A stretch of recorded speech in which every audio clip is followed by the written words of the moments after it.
The man woke up to find himself locked inside a prison, but what shocked him most was that every cell was made of reinforced glass. Eating, drinking, and even going to the bathroom all had to be done in full view, with zero privacy. Worse yet, the cells were suspended in mid-air, making any attempt to dig a tunnel completely impossible. To prevent bribery, every floor was guarded by heavily armed soldiers wearing masks. Even above each cell, there was a 360-degree camera tracking every move. Escaping from this place would take a miracle. That's when the man realized he'd been set up. As the new guy, he quickly caught the attention of the other inmates. But he wasn't someone to mess with. He bent a guy's finger backward without hesitation. That little move caught the eye of the prison boss Arno. Over the next few days, the man observed everything. This place had tighter security than any prison he'd ever seen. There was no concept of time, just constant fluorescent lighting. So when Arno asked if he needed anything, the man didn't say no this time. Instead, he asked to be sent to solitary confinement. Arno responded by punching him in the face, and the two started brawling. As expected, the guards stepped in and threw them both into solitary.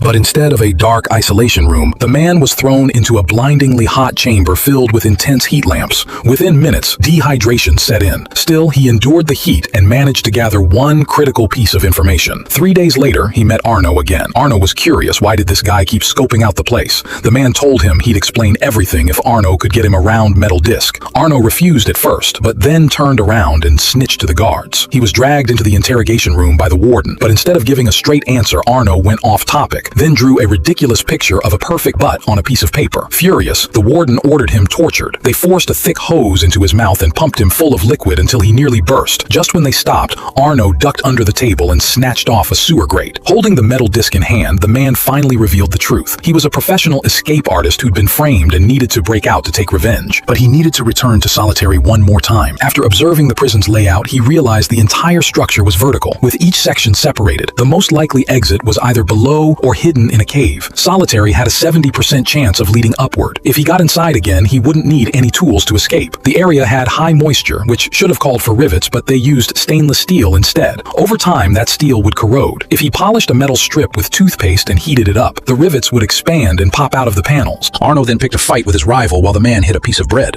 As expected, the guards showed up with batons and tossed them into solitary. The man immediately started heating the rivets using the polished strip. The guards watching the monitors saw nothing strange, unaware that the rivets were popping out one by one, tapping the ground to send a signal. Arno began yelling loudly to draw attention. Meanwhile, the man chewed up the bread and stuck the mush over the overhead camera. With the guards distracted by Arno, everything was set. The man pulled open the panel and slipped through, but when he reached the lower level, he was stunned. It was solid and sealed tight. He had no choice but to start climbing along a network of pipes. After a grueling climb, he finally reached the top. But the moment he opened the hatch and peeked out, his heart dropped. He was inside a massive cargo ship, sailing in the middle of nowhere.